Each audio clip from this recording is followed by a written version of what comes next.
अस्सलाम वालेकुम everyone, welcome back to my channel. So sorry guys, कल वीडियो नहीं आई। आई थिंक आप लोगों को मेरी आवाज़ से पता लग रहा होगा, I am not feeling well a bit. लेकिन आज का जो लेक्चर है वो छोटा सा है। मैं छोटा इसलिए लेके आई हूँ, मुझे लगता है कि आप लोग बोर हो जाते हैं लंबे वाले लेक्चर से। सो इसलिए मैंने सोचा कि छोटी सी वीडियो ले आई जाए, जो कि होगी किस बारे में, ELT मेथड्स, मतलब इंग्लिश लैंग्वेज टीचिंग मेथड्स के बारे में है, जिसके in specific it's related to the grammar translation method. Although teaching languages के डिफरेंट टाइप्स है, डिफरेंट मेथड्स है, डिफरेंट वेज है, but the four important ones are GTM मतलब grammar translation method, DM direct method, ठीक है जी, DM वो वाला नहीं जो फेसबुक और इंस्टाग्राम पे होता है, ये टीचिंग मेथड वाला है, ठीक है जी। The third one is audio language method and last but not the least it's the silent method. तो ग्रामर ट्रांसलेशन मेथड में क्या होता है कि it is the method of foreign और सेकंड लैंग्वेज टीचिंग, ठीक है जी। किस चीज़ का मेथड है? ऑफ टीचिंग अ फॉरेन और second language which makes use of translation. इसमें किस चीज़ का यूज़ होगा? जैसे कि नाम से जाहिर है, ट्रांसलेशन का, and grammar study as the main teaching and learning activities. किस चीज़ पे ज़्यादातर फोकस होगा इस मेथड में? फॉरेन और सेकेंड लैंग्वेज टीचिंग, इसमें मेक यूज़ होगा of translation and grammar study as the main teaching and learning activities. Learning activities में और मेन टीचिंग तरीके में क्या दो चीज़ें अहम होगी? Translation and grammar study. अब इसका थोड़ा सा बैकग्राउंड देख ले। This so it was a traditional way, GTM या grammar translation method was a traditional way in which the Latin Greek languages were taught, ठीक है जी। पहले जो है ये एक ट्रेडिशनल वे था, क्या चीज़ सिखाने के लिए? लेटन एंड ग्रीक सिखाने के लिए। फिर 19th सेंचुरी में it was use to teach the modern languages such as French, German and English, ठीक है जी। अब इसमें टिपिकल लेसन्स किस चीज़ के होंगे? मतलब what will the typical lessons of the GTM और the grammar translation method consist of? It will consist of the presentation of grammatical rules, a study of list of vocabulary and translation exercise. क्या चीज़ें अहम होगी इसके typical lesson में?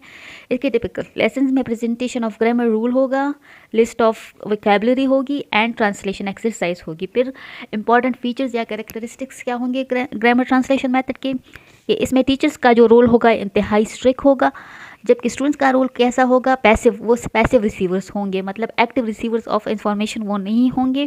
फिर क्या होगा? एरर करेक्शन, एरर के मामले में एरर बिल्कुल इसमें टॉलरेट नहीं होते, स्ट्रिक्टली मना किए जाते हैं।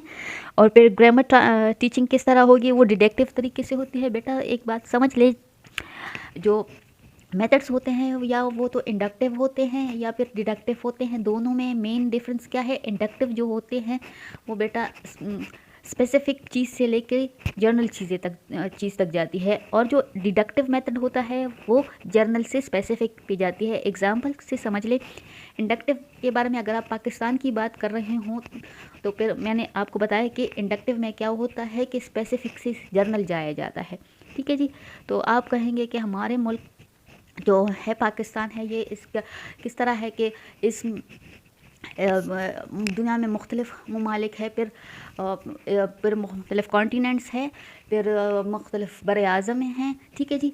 तो इसमें मतलब पहले आप स्पेसिफ़िक बात करेंगे कि हमारा मुल्क पाकिस्तान है, ये साउथ एशिया में वाक़या है, ये साउथ एशिया में वाक़या है, ये ओवरऑल जो इसके साथ दूसरा कॉन्टिनेंट है वो कौन सा है? मतलब आप जर्नल की तरफ फिर जाएंगे, फिर पूरी दुनिया के बारे में बात करेंगे, ठीक है जी।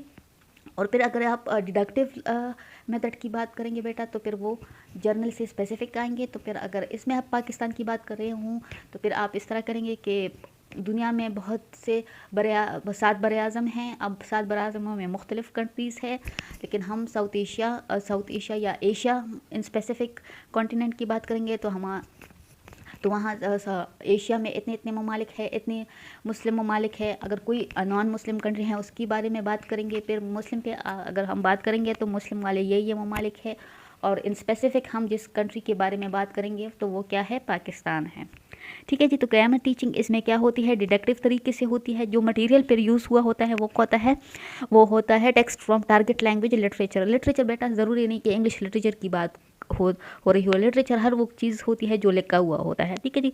तो टेक्स्ट किस चीज़ से लिया होता है? From the target language. अब इसके ऑब्जेक्टिव्स क्या होते हैं? ऑब्जेक्टिव्स के ये होते हैं कि स्टूडेंट एबल हो जाता है to read the literature and able to translate and develop reading and writing skills as well. ठीक है जी, 3 मेजर ऑब्जेक्टिव जो GTM के हैं वो क्या है कि students are able to read literature, students are able to translate and they develop reading as well as writing skills. अब कंक्लूजन क्या है कि इजी मेथड है, नॉन टू अननोन की तरफ जाते हैं, मतलब जो चीज़ उसको वो जानते हैं उससे किस तरफ जाते हैं, उस चीज़ की तरफ जो अननोन हो, मतलब उन्होंने पहले सीखी ना हो। और जो दूसरी अहम बात हो है GTM की, वो क्या है कि इसमें बिल्ड ऑफ विकेबलरी बिल्ड होती है। ठीक है जी, that's how the GTM method is. I hope आप लोगों को समझ आ गया हो। फिर भी कोई क्वेश्चन हो, let me know in the comment section below, I will make you understand it. ठीक है जी, सो मिलते हैं आपसे अगली वीडियो में, तब तक अपना ख्याल रखिएगा। अल्लाह हाफिज़।